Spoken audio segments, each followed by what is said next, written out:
الحمد للہ رب العالمین والصلاة والسلام علی نبینا محمد وعلی آلہ وصحبہ اجمعین اما بعد۔ آج ہم پڑھنے جا رہے ہیں کتاب جو ہم پڑھتے ہیں وہ تو آپ کو معلوم ہے، قواعد الترجیح عند المفسرین۔ اس کے مؤلف کا نام کیا ہے؟ ڈاکٹر حسین بن علی الحربی۔ اور الفصل الثالث قواعد الترجیح المتعلقۃ بلغۃ العرب، اور اس میں المبحث الاول قواعد الترجیح المتعلقۃ باستعمال العرب للالفاظ والمبانی، اور قاعدہ نمبر 10 اذا دار الامر بین قلۃ المحذوف وکثرتہ کان الحمل علی قلتہ اولا۔ جب معاملہ متردد ہو دو چیزوں کے مابین، جب معاملہ متردد ہو دو چیزوں کے مابین، نمبر ایک قلت المحذوف، نمبر دو کثرت المحذوف، یعنی کہ یہ طے ہو چکا کہ یہاں پہ کوئی نہ کوئی لفظ، کوئی نہ کوئی چیز مقدر ماننا پڑے گی، مضمر ماننا پڑے گی۔ اب ایک قول جو ہمیں تقدیر بتا رہا ہے اس میں محذوف الفاظ تھوڑے ہیں اور دوسرے قول میں محذوف الفاظ زیادہ ہیں، تو کان الحمل، تو اس امر کو، اس کلام کو کان الحمد علی قلت اولا، قلت محذوف پہ محمول کرنا زیادہ بہتر ہے۔ قلت ہی کی ضمیر کہاں جا رہی ہے؟ محذوف، قلت المحذوف پہ محمول کرنا زیادہ بہتر ہے۔ سورۃ القاعدہ، جی پڑھیں انس۔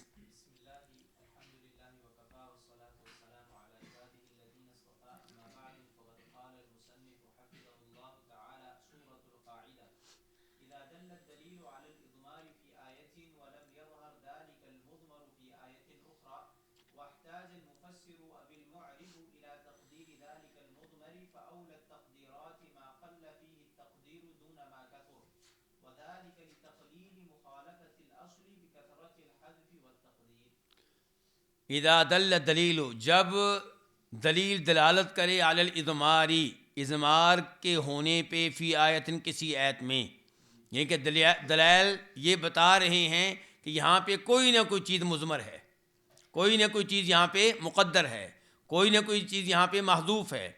ولم یظہر ذلک المضمر فی آیت اخری، اور وہ مضمر کسی اور آیت میں ظاہر نہ ہوا ہو۔ واحتاج المفسر اب المعرب الی تقدیر ذلک المضمر، اور مفسر کو یا معرب کو، معرب کون ہوتا ہے؟ اعراب بیان کرنے والا، ترکیب بیان کرنے والا، مفسر کو یا معرب کو ضرورت و حاجت ہو الی تقدیر ذلک المضمر، اس مضمر کو مقدر کرنے کی، بتانے کی کہ مضمر کیا ہے۔ فاول التقدیرات، تو تمام تقدیرات میں سے جو سب سے بہتر ہوگی وہ کون سی ہوگی؟ ما قل فیہ تقدیر، جس میں تقدیر کم ہو، دون ما کثر، نہ کہ وہ جس میں تقدیر زیادہ ہو۔ کیوں جی؟ وذالک لتقلیل مخالفت الاصلی، تاکہ اصل کی مخالفت کم سے کم ہو۔ اصل کیا چیز ہے جی سعد؟ احسنتا، اصل یہ ہے کہ اضمار ہونا ہی نہیں چاہیے۔ اب اضمار نکالنے پہ آئے ہیں دلیل کی وجہ سے، تو اضمار کی مخالفت کم سے کم کریں۔ یہ نہیں ہے کہ شریعت نے آپ کو بھوک سے مر رہے تھے تو شراب پینے کی اجازت دے دی، تو آپ کہتے ہیں پوری بوتل ختم کرنی ہے، ٹھیک ہے۔ خنزیر کھانے کی اجازت دے دی ہے تو آپ کہتے ہیں کہ پورا پیٹ بھرنا ہے، نہیں۔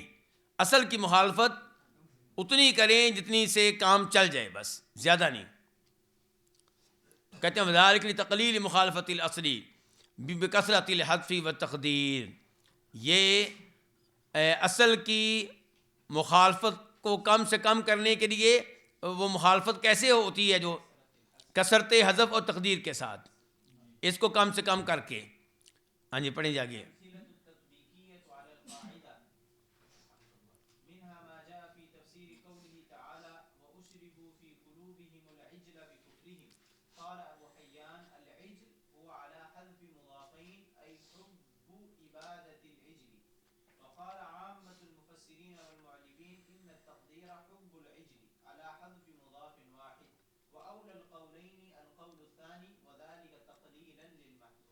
چلیں جی، تطبیقی مثال جو کچھ آیا ہے اللہ تعالیٰ کے فرمان وَأُشْرِبُوا فِي قُلُوبِهِمُ الْعِجْلَ بِكُفْرِهِمْ کی تفسیر میں اس آیت کا معنی کیا ہے؟ اور وہ پلا دیے گئے اپنے دلوں میں، کیا پلا دیے گئے؟ بچھڑا کیا پیا جاتا ہے؟ چلیں، بِكُفْرِهِمْ اپنے کفر کی وجہ سے، مراد یہ کہ ان کے دلوں میں بچھڑا ڈال دیا گیا، بچھڑے کی محبت ڈال دی گئی، بِكُفْرِهِمْ ان کے کفر کی وجہ سے۔ قال ابو حیان، امام ابو حیان فرماتے ہیں العجل هو علی حذف مضافین، لفظ عجل جو ہے یہ دو مضاف کے حذف پہ ہے، یہاں کم از کم دو مضاف محذوف ہیں، ای حب عبادت العجلی، کہ ڈال دی گئی ان کے دلوں میں بچھڑے کی عبادت کی محبت، بچھڑے کی ذات کی محبت نہیں بلکہ بچھڑے کی عبادت کی محبت۔ وقال عامۃ المفسرین والمعربین، جبکہ عام طور پہ مفسرین اور معربین کا موقف یہ ہے کہ ان تقدیر حب العجلی، کہ ڈال دی گئی ان کے دلوں میں بچھڑے کی محبت۔ اب اس محبت میں عبادت بھی آ جائے گی، دیگر امور بھی آ جائیں گے۔ علی حذف مضاف واحد واول القولین القول الثانی، ان دو اقوال میں سے راجح قول کون سا ہے؟ دوسرا قول۔ کیوں جی؟ وذالک تقلیلا للمحذوف، محذوف کو کم سے کم رکھنے کے لیے۔ جی پڑھیں آگے۔ قال ابن هشام وضعف قول بعضهم في وأشربوا في قلوبهم العجل إن التقدير حب عبادة العجل والأولى تقدير الحب فقط۔ امام ابن ہشام فرماتے ہیں، جن کی کون سی کتاب پڑھی آپ لوگوں نے جامعہ میں؟ کتنے سال پہلے پڑھاتے تھے؟ اچھا، اب آپ کے ہاں بند کر دی گئی، لڑکیوں کی طرف شروع کر دی گئی، ان کو پڑھا رہے ہیں۔ چلیں جی، تو ابن ہشام کہتے ہیں، ویسے ابن ہشام کی شرح بھی ہے کس کی؟ الفیہ ابن مالک کی۔ الفیہ ابن مالک کی شرح جو ابن ہشام نے لکھی ہے وہ جامعہ اسلامیہ میں پڑھائی جاتی تھی، ان کی کبھی پڑھائی جاتی شرح ابن عقیل اور کبھی ابن ہشام کی۔ اگر میں بھول نہیں رہا تو ابن ہشام کی جو شرح اس کا نام ہے اوضح المسالک الی الفیۃ ابن مالک۔ تو ابن ہشام کہتے ہیں وضعف قول بعضهم، اور بعض کا یہ قول ضعیف قرار دیا گیا ہے جو وَأُشْرِبُوا فِي قُلُوبِهِمُ الْعِجْلَ کے بارے میں ہے۔ کیا قول؟ کہ ان تقدیر کیا ہے کہ حب عبادت العجل والاولی تقدیر الحب فقط۔ تو یعنی کہ یہ قول ضعیف ہو گیا۔ پھر کیوں ضعیف ہوا ہے؟ ظاہر ہے کہ اس میں دو لفظ ہیں اور ادھر کیا ہے؟ ایک لفظ ہے۔ وَهَذَا الْمَحْذُوفُ، اور یہ محذوف، مما دل علیہ سیاق الکلام، اس پہ سیاق کلام دلالت کر رہا ہے۔ قال الطبری، امام طبری کہتے ہیں وَلَكِنَّهُ تُرِكَ ذِكْرُ الْحُبِّ، لفظ حب کا تذکرہ ترک کر دیا گیا، ان کا اس کو مذکور نہیں کیا گیا، ذکر نہیں کیا گیا۔ کیوں؟ اکتفاء بفہم السامع لمعنی الکلام، اکتفا کرتے ہوئے اس بات پہ کہ سامع جو ہے وہ کلام کے معنی کو سمجھ لے گا۔ اذ کان معلوما، کیونکہ یہ بات واضح ہے کہ ان العجل لا یشرب القلب، کہ بچھڑا جو ہے وہ دل کو پلایا نہیں جاتا، وان الذی یشرب منہ حبہ، جو چیز پلائی جاتی ہے وہ کیا؟ اس کی محبت، یعنی کہ اس کی محبت ڈالی جاتی ہے، بچڑا دل میں نہیں ڈالا جاتا، بچڑے کی محبت ڈالی جاتی ہے۔ تو یہ تھا قاعدہ اور یہ تھی اس کی مثال۔ تو دو مثالیں اور ہم پڑھیں گے انشاءاللہ اس کتاب سے، القواعد التفسیریہ عند الامام القیم، صفحہ نمبر آپ لکھ لیں بے شک، تیسری جلد ہے اور صفحہ نمبر ہے، اللہ آپ کو جزائے خیر دے،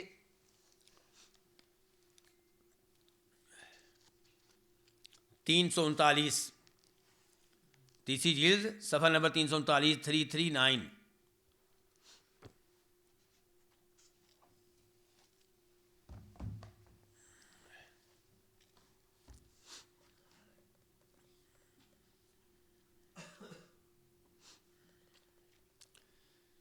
چلیں، پہلی مثال جو یہاں پہ دی گئی ہے وہ ہے اللہ تعالیٰ کا فرمان وَإِذَا أَرَدْنَا أَن نُهْلِكَ قَرْيَةً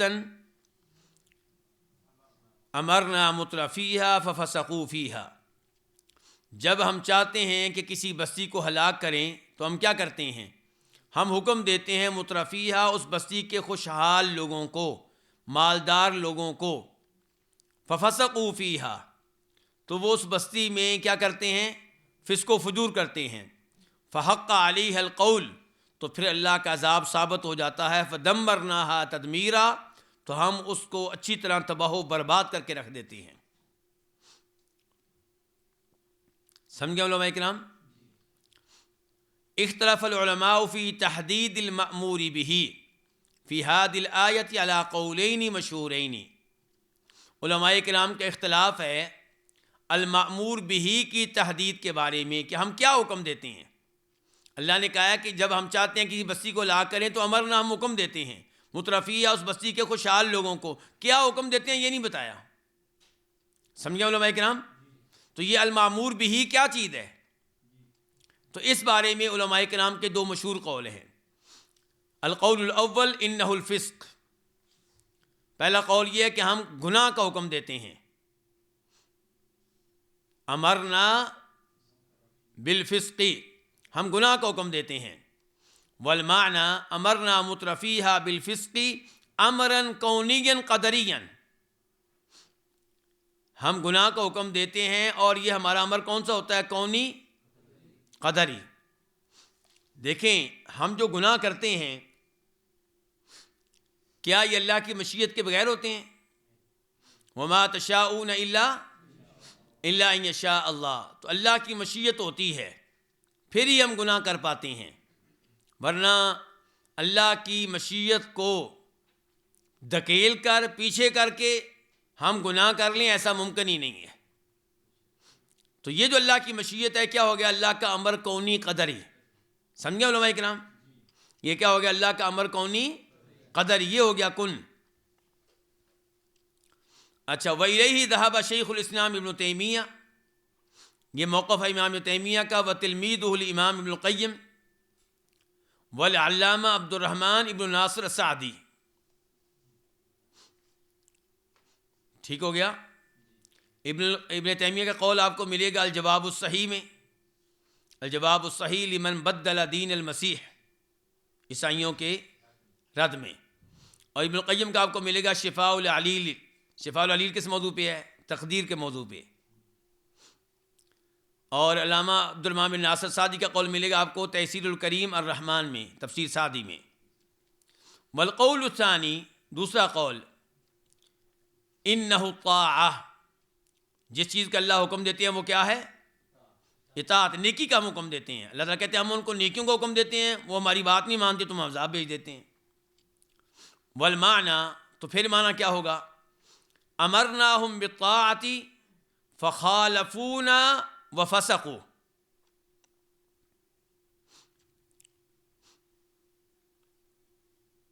یہ گویا کہ مقدر نکل رہا ہے، سمجھ رہے ہیں نا؟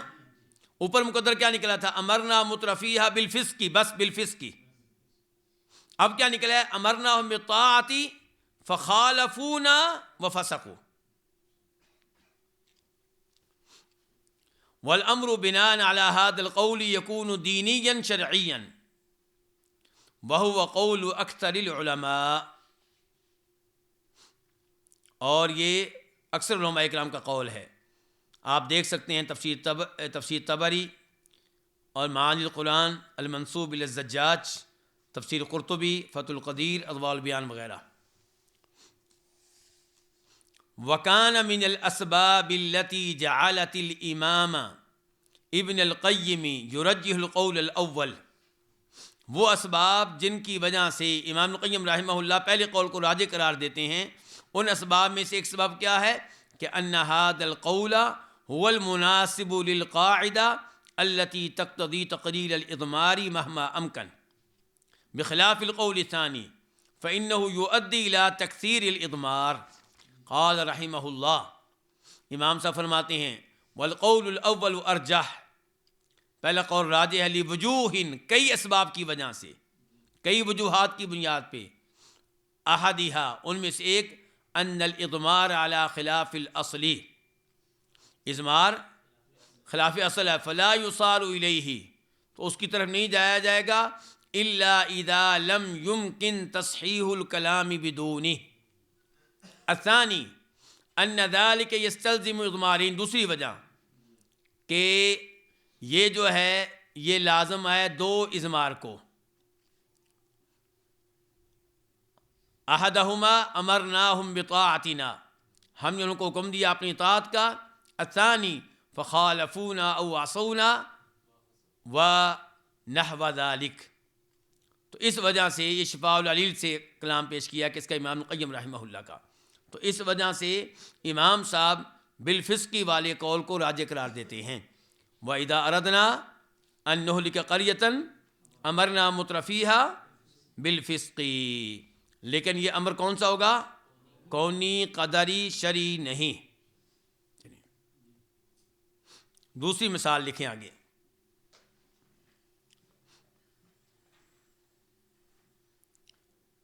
هذا ذکر وَإِنَّ لِلْمُتَّقِينَ لَحُسْنَ مَآب جنات عدن مفتحة لهم الابواب.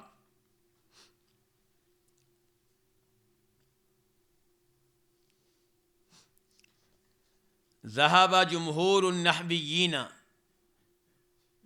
اچھا پہلے سے آیت کا ترجمہ کر لیں پھر آپ کے لیے اس کو سمجھنا آسان ہو جائے گا. ہذا ذکر، یہ ایک نصیحت ہے. یہ کون؟ وَإِنَّ لِلْمُتَّقِينَ لَحُسْنَ مَآب، اور یقیناً متقی لوگوں کے لیے البتہ اچھا ٹھکانہ ہے. وہ اچھا ٹھکانہ کیا ہے؟ جنات عدن، ہمیشہ کے باغات، مفتحۃ لہم الابواب، جن کے دروازے اچھی طرح کھولے گئے ہوں گے. تو ذہب جمہور النحویین الی ان لفظۃ الابواب فی ہاتین الآیتین مرتفعہ. جمہور نحویوں کا موقف یہ ہے کہ لفظ ابواب ان دو آیتوں میں کیا ہے؟ مرفوع ہے. کیوں؟ لکونہ مفعولا لم یسمى فاعلہ، یہ نائب فاعل ہے. الابواب نائب فاعل ہے کس کا؟ مفتح کا. اندرا سمجھ رہے ہیں؟ ہمارے ساتھ ہی ہیں؟ چلیں. والذی رفعہ هو قولہ مفتحہ کقولہ تعالی وفتحت ابوابها. وہاں پہ بھی ابوابها نائب فاعل ہے کس کا؟ فتحت کا. وقولہ مفتحہ حال، لفظ مفتح خود حال ہے من جنات. وَيُمْكِنْ أَن يُجْعَلَ نَعْتًا لِجَنَّاتٍ، اور یہ بھی ممکن ہے کہ اس کو نعت بنا دیجئے کس کا؟ وَالرَّابِطُ بَيْنَ الْحَالِ وَصَاحِبِهَا أَوْ بَيْنَ النَّعْتِ وَالْمَنْعُوتِ ضَمِيرٌ مُقَدَّرٌ. حال اور صاحب حال، نعت اور منعوت کے مابین رابط کیا ہے؟ ضمیر مقدر. وہ کیا؟ منہا. والتقدیر مفتحۃ لہم الابواب منہا، ان کے لیے دروازے اچھی طرح کھولے گئے ہوں گے. منہا، اس کے، کس کے؟ جنت کے. وذهب الزمخشری، اور زمخشری صرف گئے الی ان الابواب بدل الاستعمال، یہ بدل استعمال ہے من الضمیر فی مفتحہ. کس ضمیر سے؟ مفتح کی ضمیر سے. وہو یعود، اور وہ ضمیر لوٹ رہی الی قولہ جنات. والتقدیر مفتحۃ ہی الابواب، مفتحۃ ہی الابواب. وانتقد الامام ابن القیم اعرابہ ھذا، امام القیم رحمہ اللہ نے زمخشری کے اس اعراب ترکیب کے اوپر تنقید کی ہے. لکونہ مخالفا للقاعدۃ التی معنا حیث قال وقولہ ان الابواب بدل اشتمال. فبدل استعمال قد صرحہ ہوا وغیرہ، بدل استعمال کے بارے میں صراحت کی ہے زمخشری نے بھی اور دوسروں نے بھی. انہ لا بد فیہ من الضمیر، اس میں ضمیر کا ہونا ضروری ہے. وَإِن نَازَعَهُمْ فِيهِ آخَرُونَ، اگرچہ ان کی اس بات کو دوسرے نہیں مانتے کہ ضمیر کا ہونا ضروری ہے، اس بات کو نہیں مانتے، لیکن وہ مانتے ہیں خود. وَلَكِنْ يَجُوزُ أَن يَكُونَ الضَّمِيرُ مَلْفُوظًا بِهِ وَأَن يَكُونَ مُقَدَّرًا، جائز ہے کہ یہ ضمیر مذکور ہو یا مقدر ہو. وَهُنَا لَمْ يُلْفظ بِهِ، یہاں الفاظ میں تو نہیں موجود. فَلَا بُدَّ مِن تَقْدِيرِهِ أي الأبواب منها. فإذا كان التقدير مفتحة لهم هي الأبواب منها بھی كان فيه تكثير للإضمار وتقليله أولى. وقال أبو حيان الأندلسي في هذا المقام وإذا كان الكلام محتاجا إلى تقدير واحد كان أولى مما يحتاج إلى تقديرين. ٹھیک ہو گیا علماء کرام؟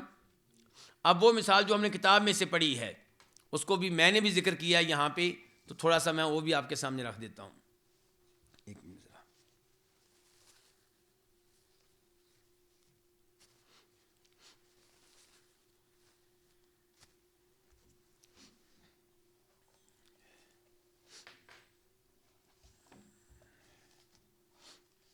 المثال الثالث قوله تعالى وأشربوا في قلوبهم العجل هذه الآية الكريمة لا يستقيم معناها إلا بتقدير مضاف. اس آیت کا معنی درست نہیں ہو سکے گا جب تک کہ آپ یہاں پہ مضاف کو مقدر نہیں مانیں گے. وهو حب والمعنى وأشربوا في قلوبهم حب العجل. ٹھیک ہو گیا؟ ان کے دلوں میں بچڑے کی محبت ڈال دی گئی. وَتُرِكَ ذِكْرُ الْحُبِّ اكتفاءً بفهم السامع لمعنى الكلام اذ كان معلوما، کیونکہ یہ بات معلوم ہے کہ ان العجل لا يشرب القلب، کہ بچڑے کو دل میں نہیں ڈالا جا سکتا. وَأَنَّ الَّذِي يُشْرَبُ الْقَلْبَ مِنْهُ حُبُّهُ، جو دل میں چیز ڈالی جاتی ہے وہ کیا؟ اس کی محبت، اس کو ڈالا جا سکتا ہے.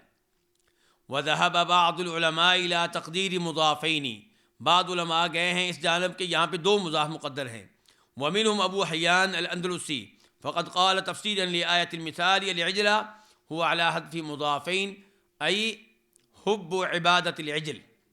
وقال تلميذه السمين الحلبي ولا بد من حذف مضافين قبل العجل والتقدير وأشربوا حب عبادة العجل. ولما كان القول بتقدير مضافين مخالفا للقاعدة التي معنا ضعفه العلماء واختاروا القول الأول المتضمن تقدير مضاف واحد. قال ابن هشام وهو يطبق القاعدة على بعض الأمثلة وضعف قول بعضهم في وأشربوا في قلوبهم العجل إن التقدير حب عبادة العجل والأولى تقدير الحب فقط. وقال أبو البقاء الكفبي إعمالا للقاعدة على هذه الآية والتقدير في أشربوا في قلوبهم العجل الحب أولى من حب عبادة العجل الكليات. تو یہ ہیں جی اب تین مثالیں آپ کے پاس. قاعدہ چونکہ مختصر ہے اس لیے تین مثالوں کا ہونا یہاں پہ ضروری ہے. تو انشاءاللہ آئندہ ہفتہ پھر ملاقات ہوگی ان تین مثالوں کے ساتھ. اللہ آپ لوگوں کو سلامت رکھے اور آپ لوگوں کے علم و عمل میں برکتیں ڈالے.